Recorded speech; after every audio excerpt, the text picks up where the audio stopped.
आपल्या देशात सध्या अनेक नवनवे पायंडे पडत आहेत. राजकारण काय, समाजकारण काय, कारण काय योग्य काय अयोग्य, शिक्षण कारण काय. भारताच्या राजकारणातील ही गंमत किती जीवघेणी आहे याची आपण फक्त कल्पनाच करू शकतो. आणि इतर अनेक कारणे आहेत, पण आज निवडणुकीतील कारणांचा विचार करू.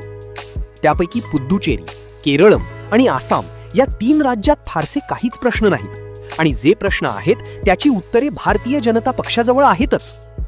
बंगालच्या निवडणुकीनंतर नेहमीप्रमाणे जिंकलेल्यांचा असुरी थैथयाट आणि पराभूतांचा अन्याय झाल्याचा फडफडाट आपण गेल्या 3 दिवसांपासून अनुभवतो आहोत. आता उरले तामिळनाडू. यावेळी तामिळनाडूच्या जनतेने दोन्ही द्रमुक म्हणजेच AIDMK आणि DMK पेक्षा द्रविडी राजकारणाला बाजूला ठेवणाऱ्या थलपती विजय यांना विजयाच्या जवळ ठेवून ठेवलेले आहे. इथे विजयांचा विजय आहे असेही म्हणता येत नाही आणि विजयांचा विजय नाही असेही म्हणता येत नाही. हे थलपती विजय काँग्रेसचे दिग्गज नेते कामराज नाडर यांचे भक्त आहेत. आता सामान्य परिस्थिती असती तर सर्वात मोठा पक्ष म्हणून त्यांच्या पक्षाला सरकार बनवण्यासाठी पाचारण करण्यात आले असते, पण तसे झाले नाही. याचे कारण तामिळनाडूचे राज्यपाल अत्यंत दक्ष आहेत.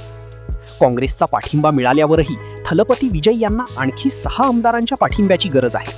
त्यामध्ये दोन कम्युनिस्ट पक्षाचे आहेत आणि 2 आमदारांचा तामिळनाडूतील एक दलित पॅन्थर सारखा पक्ष आहे. आणखीही 1-2 आमदार आहेतच. मात्र काँग्रेसने विजय यांना पाठिंबा दिल्याबरोबर DMKने त्यांच्यावर घनघोर टीका केलेली आहे. काँग्रेसने आमच्या पाठीत खंजीर खुपसला असे त्यांचे म्हणणे आहे, कारण गेल्या अनेक वर्षापासून काँग्रेस आणि DMK यांची आघाडी तामिळनाडूत कार्यरत होती. सत्तेत असो किंवा नसो, हे 2 पक्ष एकमेकांचे सोबती होते. तामिळनाडूमधील सध्याच्या राजकारणातील हा पेच अत्यंत विचित्र आहे. विजय यांना या पक्षांचे समर्थन मिळाले नाही तर नाईलाजाने अण्णा द्रमुकबरोबर त्यांना आघाडी करावी लागू शकते. अण्णा द्रमुकचे अर्धे आमदार त्यांच्याबरोबर जावे या मताचे आहेत, तर उरलेले अर्धे त्यासाठी तयारच नाहीत. त्यातच त्यांच्याबरोबर एक आमदार भाजपचाही आहे. काँग्रेस पक्षाने समर्थन दिले नाही तर तामिळनाडूमध्ये NDAचे सरकार येऊ शकते.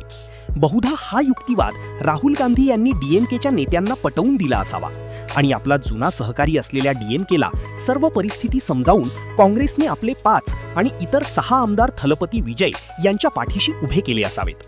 मग एवढे काठावरचे बहुमत किती काळ टिकते हे पाहणे सुद्धा महत्त्वाचे आहे. पूर्वीचा काळ असता तर सरळ सर्वात मोठ्या पक्षाला राज्यपालांनी सत्ता स्थापनेसाठी पाचारणच केले असते. अगदी अटल बिहारी वाजपेयी यांच्यापासून अनेक नेत्यांची अशी उदाहरणे आहेतच, पण आता प्रत्यक्ष समोर उभे केल्याशिवाय राज्यपाल त्यांना सरकार बनवायला पाचारण करतील याची खात्री नाही.